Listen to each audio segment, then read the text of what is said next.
Oh, guys, the Texans won as I predicted. And for the first time in Reddit history, I actually posted something, was correct, and people actually liked it. So let's get into that for today. And then we'll get into our main podcast topic for today, which is what is wrong with the spy toys of America? All right, so first of all, let's go to here we are over on our Texans.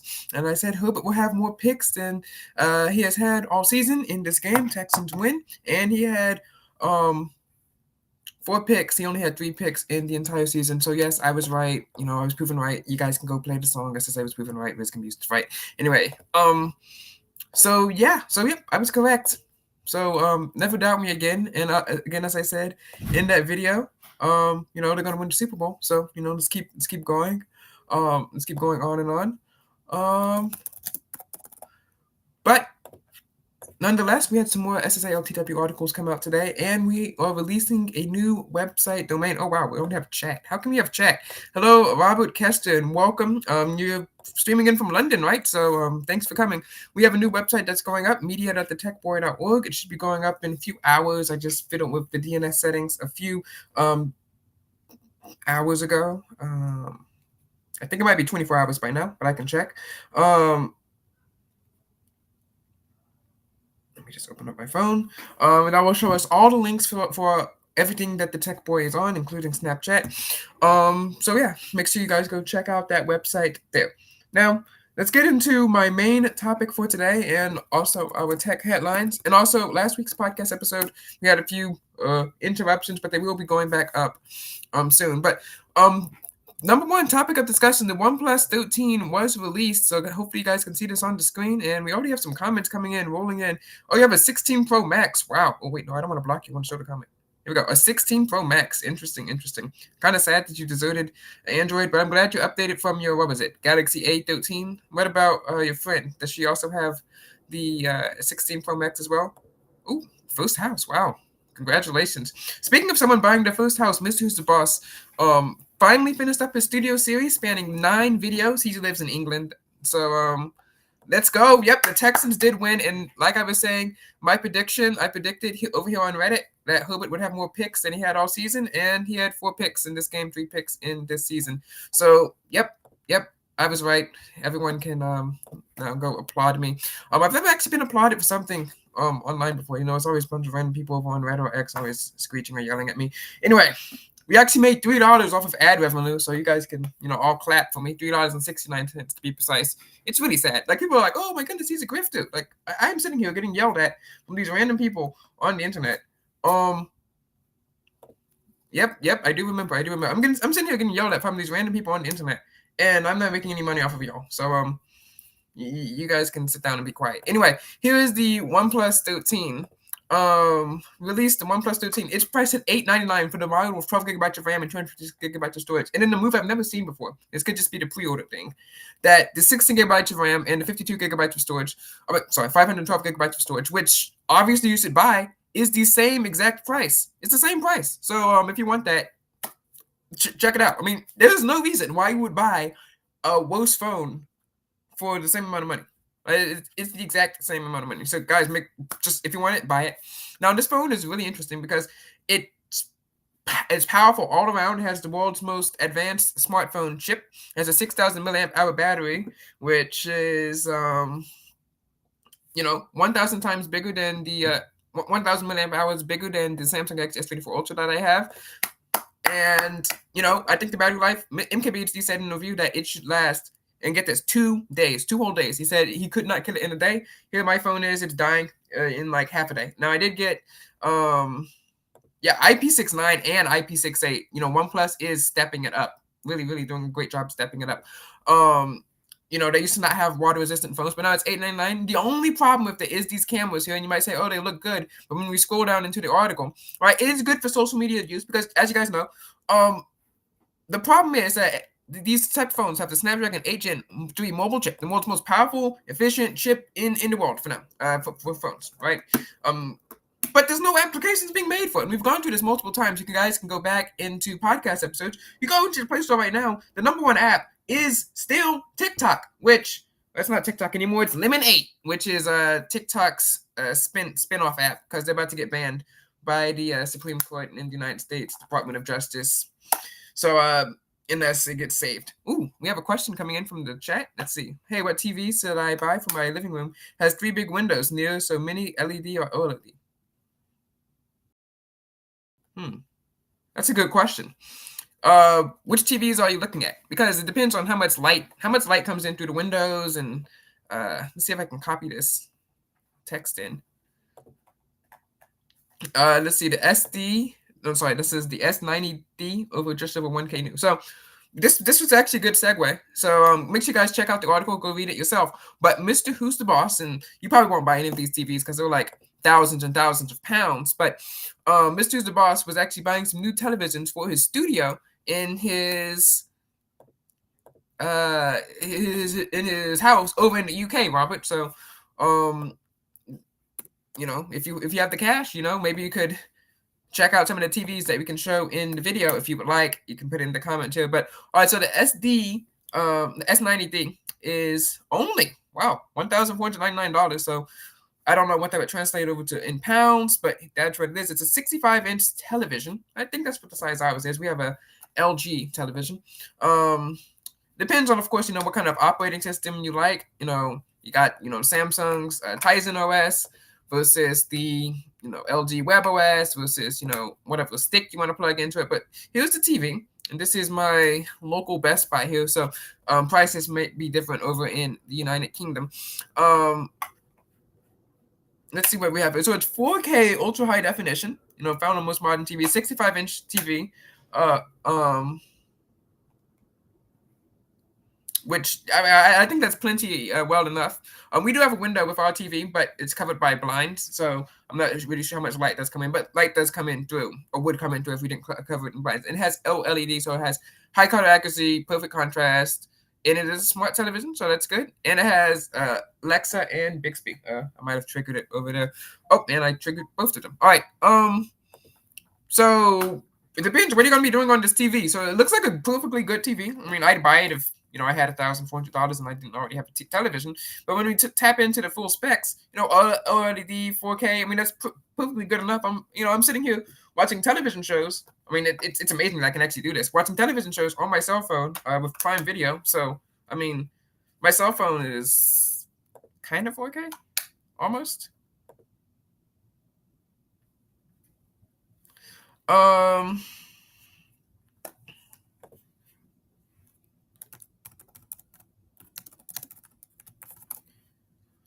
So let's see. Do you have any comments? Oh, let's see. Ooh, let's do a comparison. So you said the LG G4, or Samsung student discount, giving you 15% off. Oh, nice. That's nice. So let's see what the LG G4 is, because that's also a cell phone. So let's compare what these televisions can do. So I'm gonna go full screen here, and I'm gonna keep the tab open. Is that the LG G4? G4 TV. All right, this is also a 65-inch television as well. Oh, this is way more expensive. It's showing from Best Buy at least $2,599 here in the United States. So that might be a thing that you have to account for. Here is on the screen now. LG's WebOS is kind of slow on the TV. Like I said, we have an LG television, but this is what the user interface looks like. It's decent, Some of these are kind of get boring, but we mostly split in between Netflix, Prime, and then cable satellite television. So it's not like we're going to be on this OS most of the time. No, if you are all in on the smart TV OS or streaming OS, you might find it being laggy to be different. More hindrance. But because we only use Netflix and Prime Video, like Prime Video right now is being used for the Steelers and Ravens game to stream, right? It's fine because we mostly use satellite TV, normal like cable television shows. Here, it looks like it's the same exact specs, or it's like same. Let's see what the full specs are here. 65 inches, 4K, 120 refresh rate, which is only useful if you need to game. Yeah, LG WebOS is kind of slow. I haven't spent much time on hands-on with Samsung TVs, so it's like I can't just go into a store and use them. But I know people have them. It looked and felt a bit faster to me, but it depends on what you want. But for now, I'd recommend the Samsung television because it's it's $1,000 off unless you can get it, cheaper over in United Kingdom, and it looks like it does the same stuff, 65 inches, and Samsung's software might be better if you want to use the full smart TV features. All right, so he says he can get for 169 the G4 and 1K at CS, and all these TVs just got updated. Oh, that's great! It's great that CS that just happened, because since CS just happened, you can wait until maybe February, March, because then all these TVs are going to start hitting the stores. It's going to start hitting Best Buy and all the tech stores here in the United States, and then all these other TVs you can get them at a discount on eBay or that site that you were showing me last year on I forgot what the site was, but it was some website that you could use to buy electronics in the UK. Now, speaking of electronics, I've been looking into technology that has been with us since the 1940s. Technology like the humble walkie-talkie. Would no Dolby Vision be an issue? I mean, I can't really tell the difference between Dolby Vision and no Dolby Vision. I mean, we switched from televisions, from like a non-smart television, like just off the shelf at Walmart, to some LG television that's a smart television, has the features of this television. I think this one might even be it. I'm not sure. I have to see what the stand is, but if you're just a casual viewer, I wouldn't notice the difference. It really depends on what you're doing on the TV. Are you going to be using it for gaming? I don't game, so I wouldn't know. But I mean, the TVs look fine to me. The only thing I'm noticing is, of course, different software. So we don't have to use a Fire Stick anymore because we use the native LG WebOS. And also, it's bigger, like 2 times bigger, which would be different in your case. All right, moving on to the walkie-talkies. So this is a simple walkie-talkie, right? You can talk to them if there are batteries in it. And also, if these work, I did give these bad reviews. I also gave this one a bad review. And I gave this one a good review, but it's not charged right now. Anyway, these are simple walkie-talkies. I see you talking to it, they come out, speech comes out, right?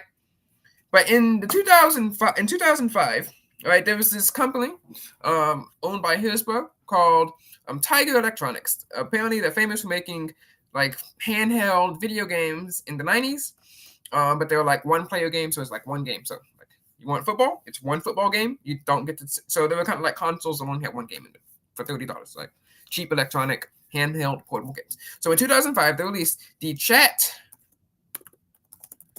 Now phone, right? And it's not a phone; it was a walkie-talkie that looked like a cell phone. And you can see this on the screen. Here they are actually on eBay. Let me make sure it's not going to show my address, because that wouldn't be good. I don't want random people here who want my great knowledge of Texans and football, and of course being right all the time, coming over to my house and begging for my wisdom. Anyway, here it is on the screen. This is the Chat Now communicators. They look like cell phones. So there was one version that kind of like flipped out here. Someone calls it like a blade, like the keypad slides out. And there was another version that flipped open, like a flip phone, because that was popular back in 2005. And these are just simple walkie-talkies, right? They look like that on the surface. So we're talking about $79.95. Back then, they retailed for about $30 or $70. And they came in a pack like this, so about $30 each. And what you can see here is the interesting thing is, remember 2005, not the talk thing, but the text messaging. Each walkie-talkie actually had its own 10-digit, quote, buddy number. And these buddy numbers would allow you to call people within a 2-mile radius range. So someone did do a test. All right, thank you. Hope you guys can catch the replay, and hope you find a good TV that you need. Anyway, and thanks for coming in. Anyway, back to the Chat Nouns. Like you can see here, it says no fees, no bills, because it had a 2-mile alleged range. Now, someone did do a test. It didn't go that far, but that was back in like 2020. So maybe, the battery's degraded. Maybe, it was 15 years in the future. Anyway, but you could actually send text messages over radio. I think they used the family radio service, FOS. So no licenses, nothing special, right? You could send text messages. You could even take pictures and animate them on a small black and white camera, right? You might be thinking, okay, that's nice. Now let's fast forward back to towards 2011. So 6 years into the future, we get the iSpy links. Now iSpy is known for like this era is probably known for its spy toys. It had night vision goggles, Nerf guns, things like that coming out. And this also allowed you to chat and video call over radio waves. It's completely a kid's toy. You didn't need licenses to sign up. And maybe because of the what's it called? Maybe because of its dual functions, right?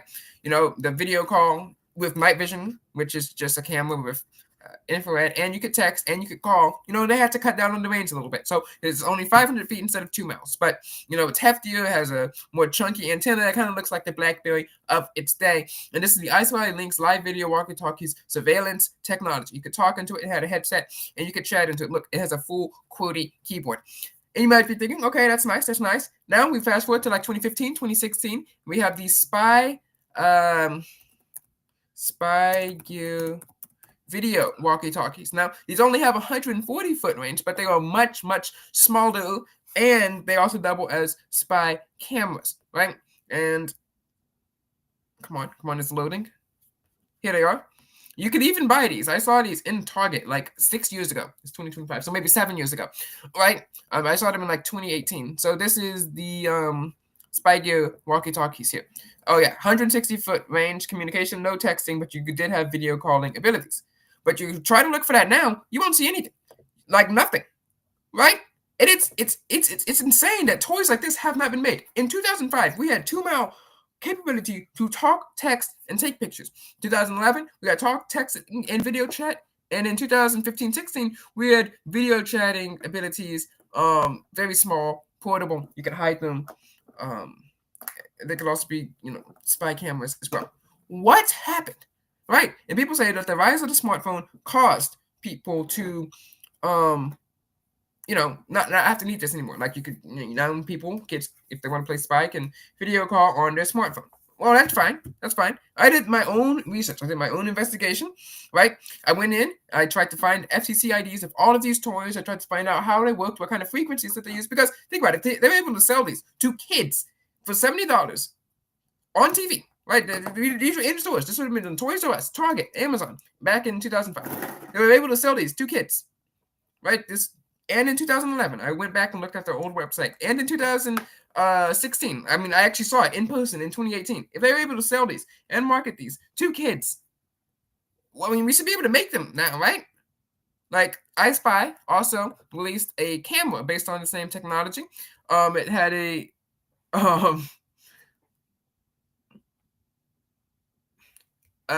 camera, the iSpy, that works on the same principle as it's like a baby monitor that doesn't work over Wi-Fi, right? So here's the iSpy camera. I'm going to show what the camera toy looks like. Here it is. The iSpy Spider Cam. This came out at the same time as the walkie-talkies. Hopefully you can see this on the screen. Then you have your module here that shows the video data. And then you have your camera here. And they also released a drone. So they did all these things based off of radio frequencies, right? You would think that it would be so much easier to make this today. But apparently, if you want to go make a baby monitor that works, no Wi-Fi, the instructions are hard to find. Like I typed it in. Let's say like go to Instructables or something like that. Like make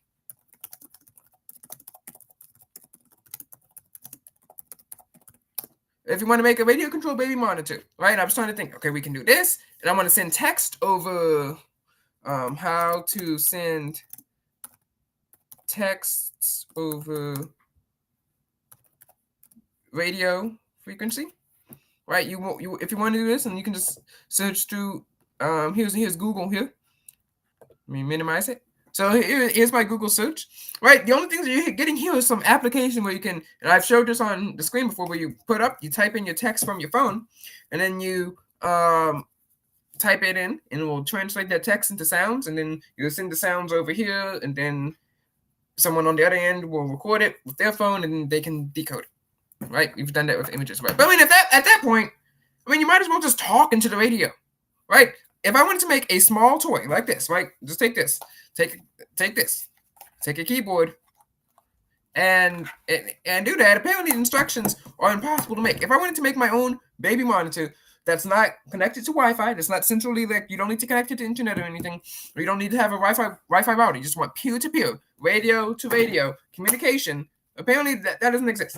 Like, is this technology patented or a secret or something? Or is baby monitor companies threatened by people that can do this? I mean, this is simple technology. I mean, they were putting it in kids' toys, to crying out loud, in 2005. But I mean, this technology has been around for a long time, and it would be so much better if we, I don't know, looked into this apparently untapped technology that we could be harnessing for the greater good of humankind. Think about it. We could have cell phone cases now. I mean, technology has to have improved now. Think about it. Cell phone cases and a special app, maybe links via Bluetooth, where you type in and you can send messages to anyone via radio signals and radio waves, right? And people are pointing me towards this thing called LoRa, which is low frequency radio. And there's this one handheld gadget thingy that exists, but it's like you have to code it, and it's not for kids, right? You want to be able to, if I wanted to make these things, maybe market them like they did in 2005, right? Now you have to have a kind of different marketing thing. Maybe I could even go for the whole, oh, you don't want your kids on your phone marketing, blah blah blah, one thing, right? But you have slightly different marketing, and these things would sell. These things would sell, and I think we could even put these into high level enterprise level technology as well. But no one seems to have the want for it, right? We know that radio based video calling is technically possible. I mean, we see it every day. We see people calling in via satellites to the news. Let's say you have someone here and they're standing here on ABC 13 and they're standing at the scene of a flood, and they call in and it goes up to the news truck and downlinks back. And we've been seeing this since the 80s, like those man on the street reporters and the little earpieces that they have, right? If there's anything that has to do with radio, it's so hard to find. Like little radio earpieces where you can talk to someone, they can talk back to you. We know those exist. We know that we have the technology to make them. Where is it? Radio video calling would be insane. Think about it. You just plug a little dongle into your computer. You then you get on the right frequency as someone else, and now you can video call with them. Maybe interface with some type of special software. It would be so much more useful than having to fiddle with Zoom, especially if you're in like the same vicinity as someone, right? I'm not saying that this would be really good for internal stuff, like people down the street. Let's say you have a walkie-talkie, like maybe you don't want to bring your phone, or maybe you just want to keep it in your pocket or something like that, right? You can take your little I Spy or a chat down communicator, go chat down the street. You can even video call back. I mean, it was in kids' toys from 2011. That means this technology has to be improved on, but you cannot find anything like it now. Everything's like, I guess, has to be connected via Wi-Fi, and that's a big problem. Like they need to fix that, and that I think we're seeing a lack of innovation over in technology for offline things. Like if you tried hard enough, you could have radio access to another computer, like with Microsoft Remote Desktop, without having the required internet, and then maybe it could be even more secure, or at least cheaper, because you wouldn't have to pay for your ISP fee, right? And speaking of Samsung and innovation, they did try something innovative. It's Samsung Smart Select. So as you guys know, in One UI 6 and now persisting over to One UI 7. Hopefully you guys can see this on the screen. Samsung changed over the Smart Selects. Sorry, not the One UI 6, One UI 6.1.1, I believe. They changed it to an AI-powered Smart Select. So instead of just a square and a circle, and we could record GIFs or GIFs or whatever on it, it can now automatically detect stuff. But the problem is that when you try to run it, when you try to take a screenshot of something that has text, it keeps trying to detect the text that's on the screen and copy it and paste and copy and paste and copy and paste it, instead of try to take your screenshot. And it's also, for some reason, more laggy. And this is over on the S24 Ultra, which is Samsung's,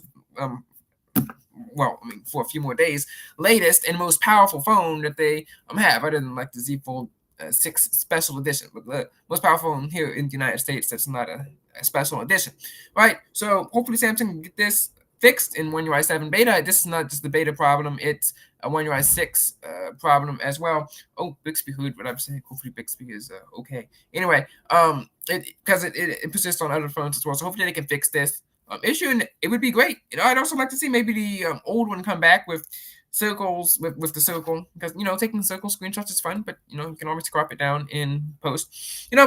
I'm a believer that once you put a feature into a phone or into like a product line, you should not remove it.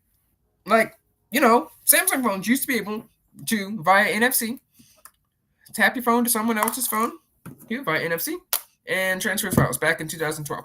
Now Apple is doing this with name drop, and people are like, "Wow!" I mean, Samsung should have kept that feature, right? I mean, maybe people didn't use it, but it's not like it was. It's not like it would cost them money to keep the feature in their software. Samsung and Android as a whole used to have Android Beam, where you could, boom, do the same thing, and now it's gone. Samsung used to have, some features in Tizen, like eye control. We control your phone via eye or hover, not just with the S Pen, but keep your finger over the screen and it would hover, and you could get more information or keep the screen on when you look at it. Also, eye control. You know, offline voice control. It's kind of hard to get. You kind of have to get one of those applications now. But back then, because the internet was slower, it was more forefront. Sports mode in cameras. That was like on the Samsung Galaxy S5 camera. I think it's in this drawer here. So if you want, I could probably do a video about it. Sports mode on camera. Obviously that's not there anymore. Some other features there's some other camera features that are over on the S7 and S7 Edge that are missing now. Like I think it was like virtual, kind of like do a 3D style image. Speaking of 3D, 3D cameras also gone. 3D screens also gone. And I'm a firm believer that features, once you add them to a device, right, should not be taken away, especially software features. I can see like maybe 3D cameras, 3D screen that cost money for things people weren't using. Well, software features like NFC file share, or looking at the screen to keep it on and control it, or hovering your finger over the screen to get more context information, or this is a big one, having Linux on DeX on Samsung tablets and then just removing that in the Android 10 update for some dumb reason, or special camera features in modes, like sports mode. It just like you can change the UI, but you probably shouldn't be removing those features. And speaking of removing features, there's a rumor going around. This is very, very bad. That the Samsung Galaxy S25 Ultra, Samsung's most expensive slab phone, the S25 Ultra, will come with an S Pen, but it may not have Bluetooth enabled on it. It may, according to the tech radar, quietly ditch this S Pen feature. Which, why would you do this? I mean, you've had this feature since, embedding Bluetooth in the S Pen. You've had this feature for quite a while. Air gestures, which I would use if my S Pen wasn't broken. You have the remote shutter, which is probably the most useful feature that's on Samsung. You take the pen out, you hold it, you click it, boom, remote shutter. You have Bluetooth control and tracking. And if they do this and people don't rise up and revolt and say no, or if it's, I guess, maybe an extra $30 if you want one of the Bluetooth enabled S Pens, maybe they'll remove the S Pen from the S26 Ultra altogether, and then you will not have styluses on phones anymore, and except for the budget cell phones like the Motorola Stylo that you can find in like Best Buy or places like that for budget prices, which is not good. Like, we want to have premium stylus phones. I mean, obviously Samsung wants you to pay extra money for your stylus, but I don't want to have to carry around the stylus. I want to carry it in my phone. It just makes an ultra and a note. And hopefully Samsung does not keep removing features like I say, removing features like the SD card slot and the the SD card slot and the camera and those camera features, and maybe even removable batteries in some way, shape, or form. And what's that feature? Oh, and the headphone jack. I can't believe I forgot about the headphone jack. Samsung should not be removing these features. And maybe next week we can talk more about that and things of that nature. Let's get over to YouTube. I have some important things to say about something else, but maybe we could talk about that in another episode. Maybe over on the other channel. Make sure you guys go like and subscribe. I did predict the Texans were going to win the Super Bowl, and they are on their way to I'm doing that. Let's check in with the Steelers score. 0-0. Okay. Anyway, over on YouTube, we're going to be reacting to Mr. Who's the Boss, and you guys can tell me if you are really interested in the OnePlus 13. I'm not gonna pay $899. I don't have $899 to pay for a phone, but maybe OnePlus will finally send it to me. Maybe I can actually be profitable from this business. Like last week, yesterday, I was going through the statistics, and congratulations, we've had lots of traffic coming to the website, but the ad statistics are terrible, absolutely terrible. And I'm sorry, yeah, like trash. $3.69. I'm sorry. The domain for this website cost $12, so we're under $9. Not technically because we have sponsors sometimes, and they have we made $100 off of one sponsor, which would pay for the website 7 times over. But $3.69 in like 6 months. At that rate, I might as well. This website, I would make more doing a minimum wage job in 8 hours in one day, so that'd be about $56. At this point, this website would make it in 6. I want to get the number right. So I make about $6 in a year, maybe even 7. I make the same in 8 hours doing a minimum wage job that I would make in 8 years running this website. At $3.69 per 6 months. So guys, please click on the ads and please click on the affiliate links. No clicks on the affiliate links. We did get one person who bought, maybe 1 or 2 people who bought the books, but that's not enough to have Drafted Digital, bother to release my money to me. And it's only $1.79. So make sure you guys go check out the books as well. Also, when our new website media.thetechboy.org finishes, so it's propagating from the old media.thetechboy.org, which is just old looking built on Google Sites, and we're migrating it to a link tree. And it will show all the links. So all the YouTube links, all the techboy.org links. We need to put on the Buy Me a Coffee link. That's important. And we also need, I think I need to have more money inside of Buy Me a Coffee to get my money out. I have to have at least $10 in there. So if you guys want to buy me a coffee, I'll put the link down in the description below. So before we go check out Mr. Who's the Boss and his dream studio that cost hundreds of thousands of dollars. I'm not kidding. Like, those cameras cost lots of stuff. Of course, we have SSA the Classified, SSA LTW. The Rise of Summer has created interesting events within the narrative. Because a lot of things are happening, and I can say that story about getting chased behind the woods is 1, maybe 2 stories away. But anyway, SSA News Summer Briefing. This is when Ethan Shea briefs the press about what Summer is doing here, and the support in GCAM. And right now I am writing, I'm not going to show, but I am writing a story about Ethan and Summer will first interact finally, and he and Kaya, I think that's how you would pronounce the name that I made up for myself. He and Kaya are going to create a business for themselves and finally become profitable, because SSA did need to become profitable back then, and just like the TechBoy region needs to become profitable now. So hopefully we can make, let's say $200 in 2025. $200. Speaking of, we are selling a phone for $200. I'm gonna have to update the listing. Anyway, on the road to profitability. That's a good episode title. Mr. the Boss, who is certainly more profitable than us for now. But we will come back. We will strike back. He did build the Dream Studio. And I always wonder, like, with all this technology, right? We have some of the most boring websites, some of the most like useless search and stuff. Like, are we reaching a plateau? Is it over? Because like in the 2000s, people really enthused, like early 2000s, right? Technology and new computational advancements. And I'm thinking, well, what's next? Like, what are we going to do next?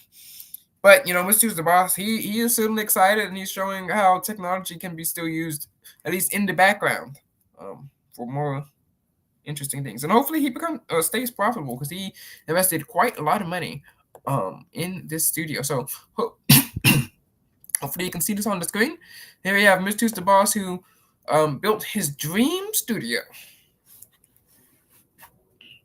More of. We've been filming with one of these much smaller, much less good Sony A7S III.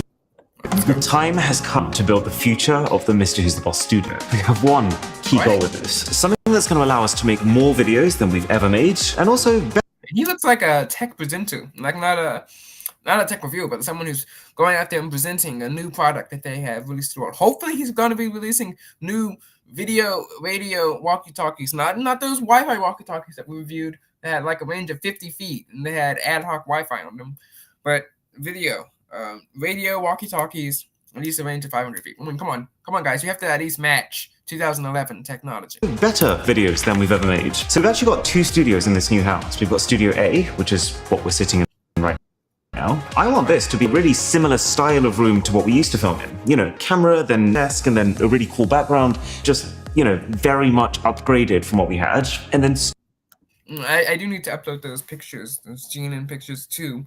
Has to say LTW like as pictures or something. Will be a special page from the app that did save Design Home 3D. Studio B, which is the outbuilding, that is where we can go absolutely crazy and just. And wouldn't it be nice, especially since this is a concrete building, so radio waves from your phone to the tower back down to the phone. Like if you want to send a message to someone, they might not get through. So wouldn't it be nice if he had something with a case or even a standalone piece of technology that could, I don't know, show a live feed of video or walkie-talkie through the walls, and you could even see what was going on through there. I mean, come on, there has to be at least something like this. And I did find one thing. Again, you did have to build it. Build the room of our fantasies. So let's talk cameras. Previously we used to use a really high-end Sony FX6 camera for our main studio, but then any time that we film in any other room, which over time we have started to do a lot more of, we've been filming with one of these much smaller, much less good Sony A7S III cameras. So I think the goal here should be. And this, this kind of reminds me of what he said to Mr. Beast about talking about how people expect tech review content to be good. And if my computer was good, then I'd have this in 4K, but you're not getting 4K. So they expect the tech review content, the cameras, the quality to continually to film every single video taken in this entire home on an FX6, which means we are going to have to get 3 of them. 1, 2, 3. $21,000 just on the camera. $21,000, which should take us at this current rate. Let's see. 21 0 divided by 3.69. It would take me 5,691 years to make that ad revenue. Or actually, not years, months. No, not months. I have to divide it by 2 because that's what I made in 6 months. So let's divide that by 2. Oh, it would only take me 2,845 years and a half to make that, guys. So don't worry, we'll be here in 4,845, and I'll be able to afford those cameras. Oh my god. I mean, I have already somewhat come to terms with the fact that we are investing a large part of what we've earned so far to make our videos better in the future. But still, seeing figures like this in your basket is it's not an everyday occurrence. So then also interesting how in the UK they called it the basket, and here we call it the cart. Also interesting how he's able to animate. I've always wanted to know how he did this, how he animated his entire screen. Like, you can still see it as a Mac. You have the button there. You have the weird-looking browser, but it's animated. It's not screen recording anymore.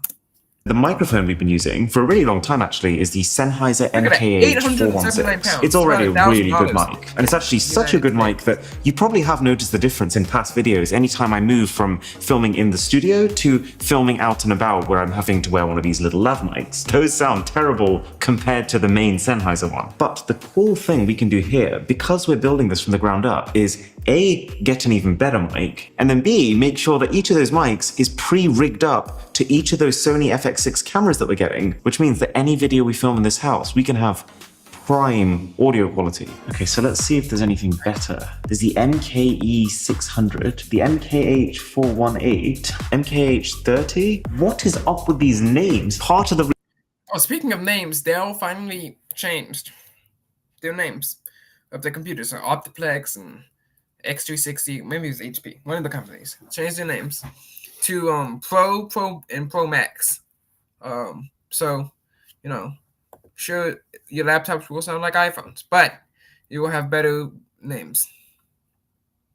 The reason that the microphone market is so convoluted is that sometimes there isn't just a better and a worse. Different microphones are designed with different pickup patterns. So some will collect all the sound in 180 hertz, others will be super narrow and focused on exactly what's in front of them. And that's kind of what we want, because we want to be able to hear me really clearly and then nothing else, none of the planes, trains, cars that are happening around me. And this looks like the absolute highest tier implementation of that. Let's do it. Oh my god, we need to get 3. Okay, this is where it gets fun. Now we get to decide what actually goes behind me when I'm filming videos. You know, like right now we have 2 TV screens and then 1 smaller screen in the middle, and we kind of put together these cool little backdrops themed based on the video we're filming. How can we take that to a whole other level? We could get like 3 massive TVs that span.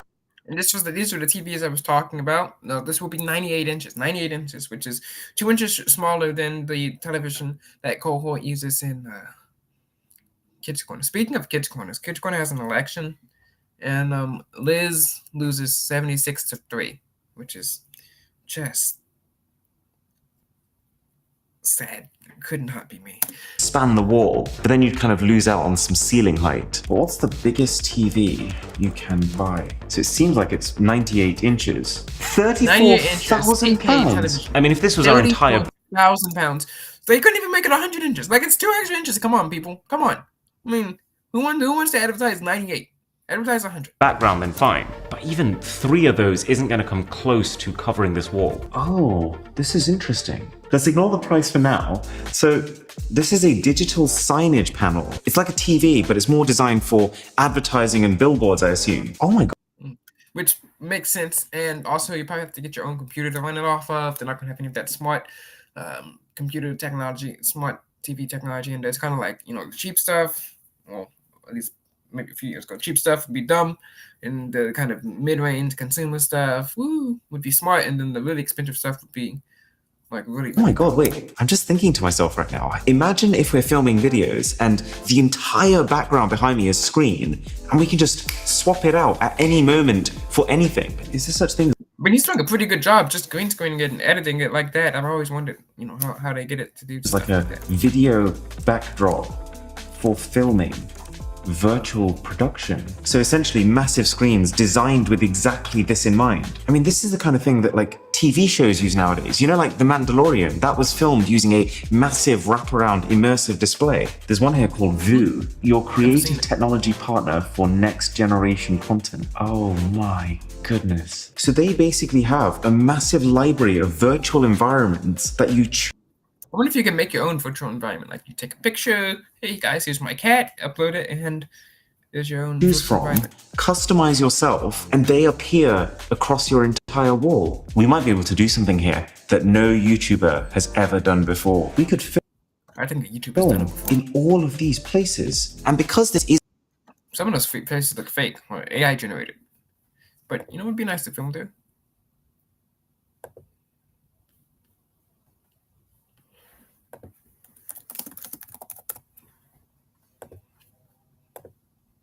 Anyway. This isn't like a green screen where you use an editing program afterwards to cut the person out. This is going to look real. This is actually shot using a virtual production studio. The transitions we can do. I don't think I've ever been as immediately sold on something as I am right now. I mean, that's really, really good, especially if, you know, you can get the keying right and everything, you know, it will look great.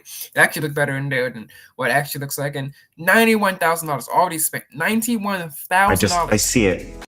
Oh, sorry, $176,000.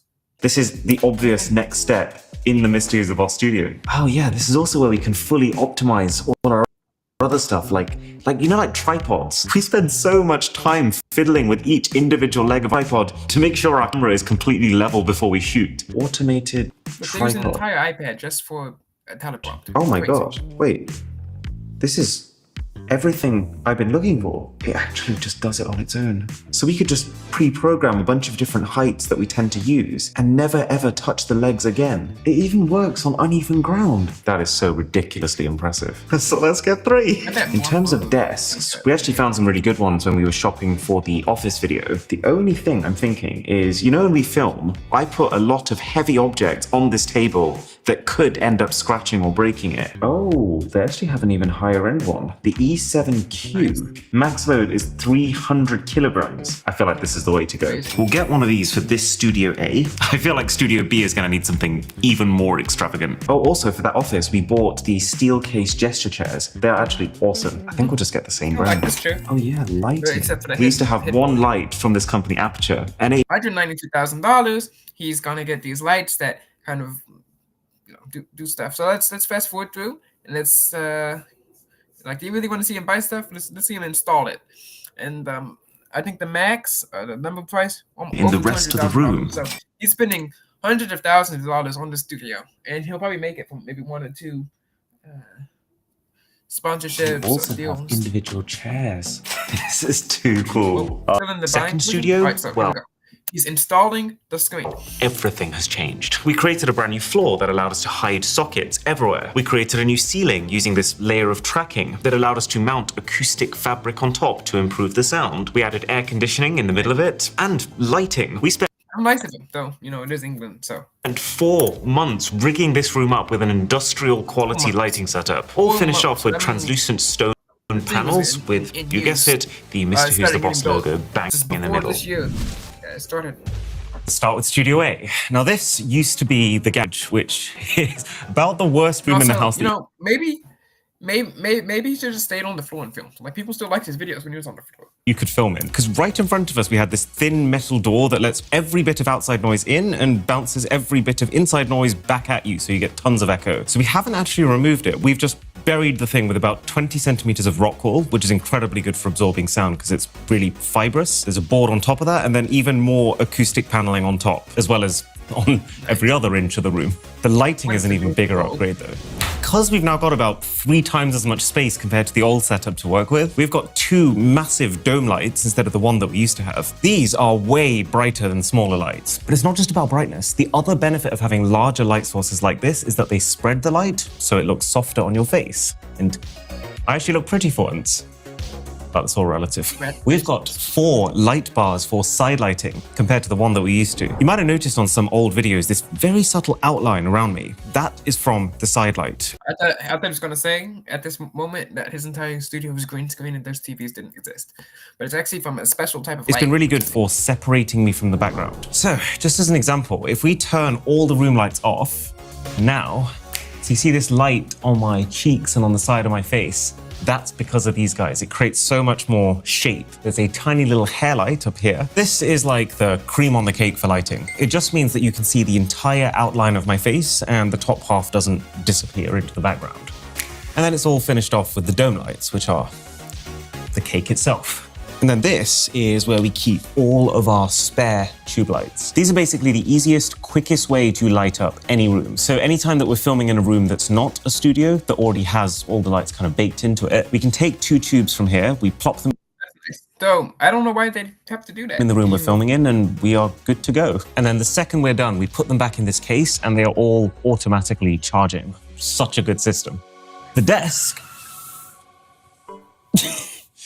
Look at that big back. So this desk is the FlexiSpot E7Q, and this thing has been an absolute godsend. The main difference from my old desk just being the fact that this is rock solid. It does look very deep. That is fake, but it does look very deep. I cannot actually move the thing an inch, which is so great compared to the rickety.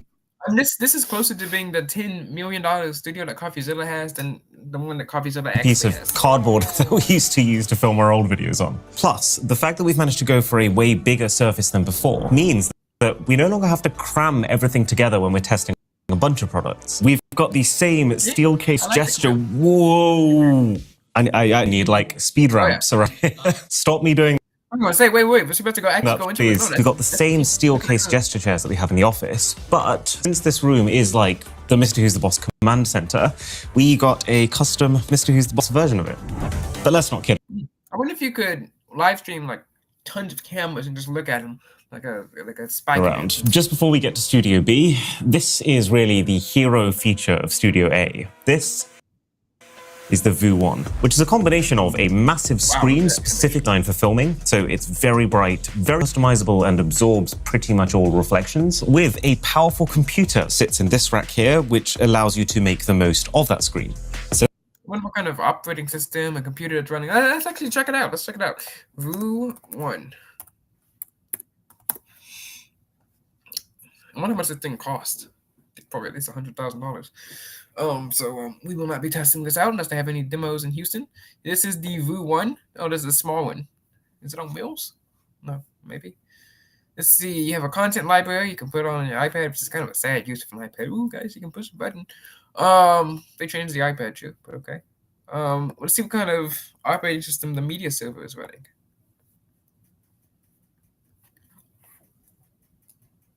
33 by 50. Oh, feet, not inches. Feet. Wow, that's he.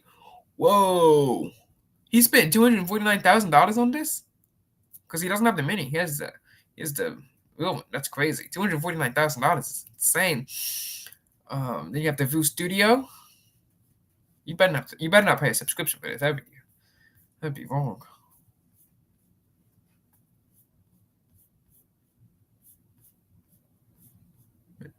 It's not saying what kind of.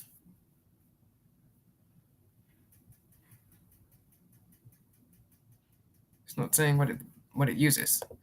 Well, we'll check it out later. We can go more in depth. So this is the new studio. I'm of course kidding. This is the new studio. It's actually our old studio. That's actually so cool that we can perfectly recreate that here. And now I'm outside. Well, I mean, the TV's kind of fake. Which makes a change. I'm in someone else's house. We're in a desert. I can literally be anywhere.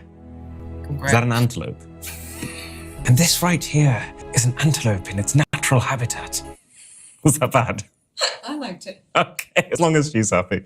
So, at its base level, this is the VU Studio software. It's a web page, not an app, because they're changing things far too often for it to be worth getting approval from Apple every time they want to do something. So we scroll through the list. It's kind of sad, though. I mean, I am on team web page most of the time, but like $249,000, and you couldn't even bother to make it. Probably tens of thousands of backgrounds. You pick one, and that is displayed all across this display here. And unlike filming in front of, let's say, a green screen, this is real. This is actually happening in the room that we're filming in. And that matters because let's say we change the scene to something with much more obvious pink sunset lighting. That light is actually bleeding onto. You look smarter. Yeah, like I always say, you do look smarter when you just hold a tablet. Like you hold down the tablet, walk down. You know, I sometimes have my laptop, the old one, walk down to school, walk down, catch up to Denver. And, you'd always look smart. You're like, what? Your bag was stolen? Let me pull out my laptop. To me, the desk and everything on the desk, which wouldn't happen if the environment was just edited in afterwards. Plus, things like the reflect. Yeah, look at that light. When you zoom in, like on his face and on his shirt, like you can even see the white hoodie is turning. On products or objects that have any kind of transparency. Though this might get phased out by AI, maybe not now, but 5 years in the future, like we have ray tracing on video games now. Maybe we can have green screen ray tracing. Of course, have green screen AI. I watched a Crane & Company video about how rotoscoping it was getting adapted to maybe 10 years in the future. I mean, they better sell as many units as they can because they might start having to sell software. These are things that would previously kill the green screen illusion, but here they just further immerse you in it. It's kind of like if you ever watched Star Wars: The Force Awakens. Yes, a Star Wars movie, don't kill me. Even though the lightsabers in that film, obviously they weren't real, they filmed that movie, the actors would actually hold prop sabers that still emitted that light because seeing that light bounce onto things is the best way to make your effect convincing. Plus, something that you would very much struggle to do with a green screen, here you can get a second camera and actually get a real second angle of the same scene. And with every background, there's a whole load of settings. Things like exposure, things like color saturation, blur, which is particularly handy because let's say I want to make this background seem like. You need an iPad for that though. Like, he did buy that. It's $2,000 just to watch Netflix and some movies when he has that huge TV and things like episode 3 in his bedroom. Like, you have a phone. Like it's further away from me than it actually is. Like, I mean, there are barely any apps for phones nowadays. Like, everyone's like, oh, we need apps. There are barely any apps for phones nowadays. I mean, at least use what you have on there. spending $2,000 for a tablet. Ridiculous. Done. I can scale up and down the background. I can rotate. Oh my goodness, that looks terrible. Welcome to the new studio, guys. This is where it all comes together. So, this is pretty cool, right? Nice little fire in the back. Yeah, but I mean, look at the...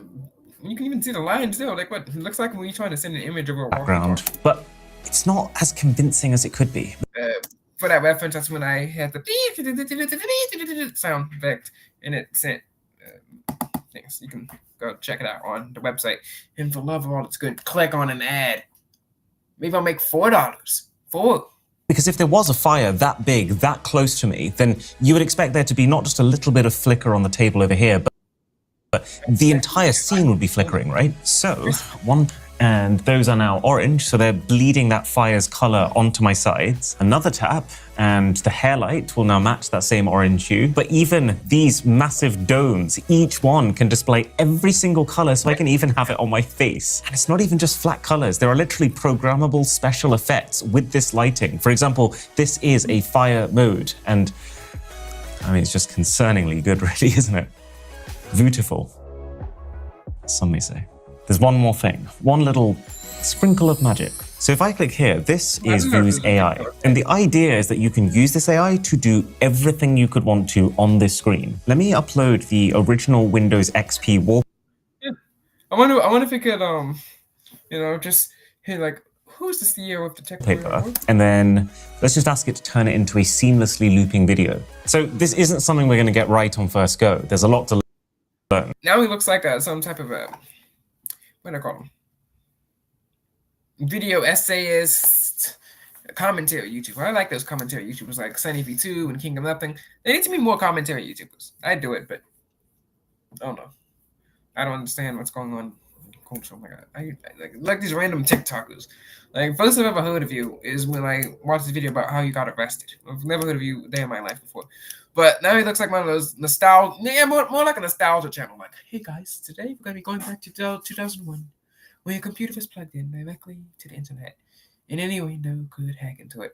Speaking of hacking tutorials, it's so hard to find now. Like, you want to find a Windows hacking tutorial? Oh, good luck. Good luck with that. You're going to get a whole bunch of antivirus and VPN ads. Learn. It's a pretty damn good start. I'm so excited. And then the thing shooting all of this content is one of the FX6 cameras that we bought. Now, you might be wondering at this point, why did we buy 3 of them? Well, one is here. The second is over here. This is the rig that we're planning on shooting just I wonder what it's like to edit just about every video around the house with. And I won't lie to you, this is one of my proudest achievements. This one rig is everything that you need to shoot a YouTube video, all stuck together into one. Well, I mean, everything you need is right here. But I do wish I had a tripod. On contraption. So it's this very high-end cinema camera, which we have made wireless thanks to this chunk of a battery on the back, which gives the whole system 3.5 hours of runtime. And notably charges with USB-C. That's the best microphone that we could find, permanently connected to the rig and always powered on by it. And this is a special kind of awesome because we've pre-decided what is the optimal distance for me to stand from this camera based on the lens that we're using. And this mic is set up so that it will sound its best when I'm background. I mean, if it wasn't for this like thing here, I mean, this actually looks legitimate. Like, you could actually believe if it wasn't so perfect that he was standing out there in the fields of Colorado or something. Now, the sunlight here does look real, but that means at first look, this does look good. Standing in that optimal position. We've got cushioned wheels, which means it's not just easy to move around, but you can also. I wonder what those wheels cost. You know, those Apple computer wheels cost like $1,000. Wow. So film while moving it around to get these beautiful sleeping style shots. And then the whole thing is carried by this self-leveling tripod that we bought, which fixes pretty much the final remaining issue of, well, messing around with tripod legs. If you've been there, you'll know. You just set it to the height you want, and then it will correct its own angle, and it's not been wrong once. And then the third FX6 camera is sitting in Studio B. And it's finally time to go see it. So the reason that we even have 2 studios at all is that while Studio A is insanely cool and it's going to make our videos easier and better, that studio is specifically designed for presenting. But there are also plenty of times when we're filming when you want to plug something into a computer, test something on a TV, or just run around generally and interact with products and be dumb. And that is the essence of Studio B. Come on in. So, I mean, this studio, it is nice looking. Did they get the same TV? So I mean, if you think about it, you can throw a monitor into Studio B or A, and you can get this look. You can literally get this look, take a picture, upload it onto Studio One. So I mean, really, what do you need it for? Like, if you want that look, you can just take the picture and then put it onto the big screen.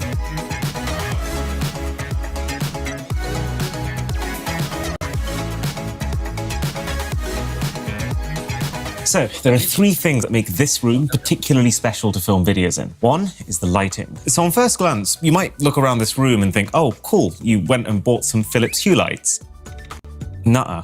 Don't get me wrong, Philips Hue is fantastic for adding some ambience to your living room, but to actually create a next-generation professional studio, we've decided to go for something called DMX lighting. It has meant that the lighting we've been able to put into this room is the same lighting that you see across like the biggest buildings in the world, exhibitions, and concert stadiums. Because the first problem it solves is brightness. Can you hear me? Side note, Philip. How have we ended up in a situation where we have more cable than light strip? Anyway, let's plug you into there. The point I wanted to make is a Philips Hue light strip will emit about 500 lumens of light per meter. A cheap light strip that you get on Amazon, probably closer to 300. The light strips that we fitted I got one into this room emit 1,100 lumens. And there are 180 of them. Before we put these stone panels on top, we had to make absolutely sure that the lighting behind the stone was bright enough that you could still see it. And actually, I thought, I did watch this video beforehand, right? I thought that this was a screen upon second watch, which is just the lights coming through the rocks. So, slim rocks, but also... it even through it, but also even enough that you can't see the individual LEDs when you're looking at the panel. This is really cool. We actually tested this using a miniaturized version of this full wall, which even has the exact same kinds of cutouts on the back to make these waved shaped parts brighter than the rest of the wall. And long story short, we figured out that 180 strips allowed us to have that perfect final result. There's another benefit though. With a typical household lighting solution like Philips Hue, you'll also reach a limit in terms of the number of different lights you can add. Something between 30 to 50 and above, and problems will ensue. But here, every single one of...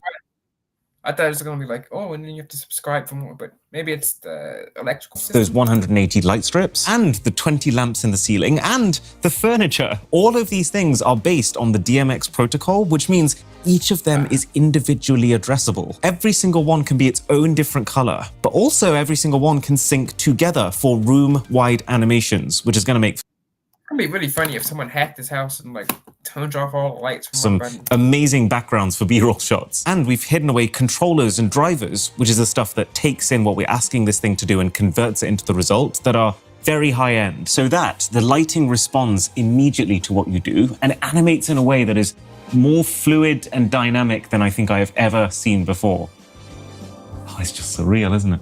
But the biggest... I wonder if he'll rent this out. Like, he could rent this out. Someone could literally record a talk show there.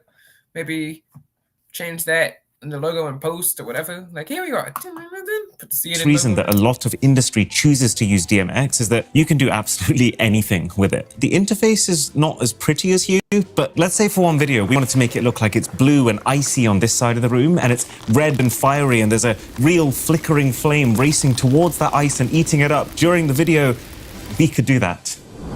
There's one more finishing touch we can add to the lighting. It's Lepro, our sponsor. And the crazy thing about these things is that they have an AI... Lepro, maybe they paid for the entire video, like all of it, just so we'd make it insane.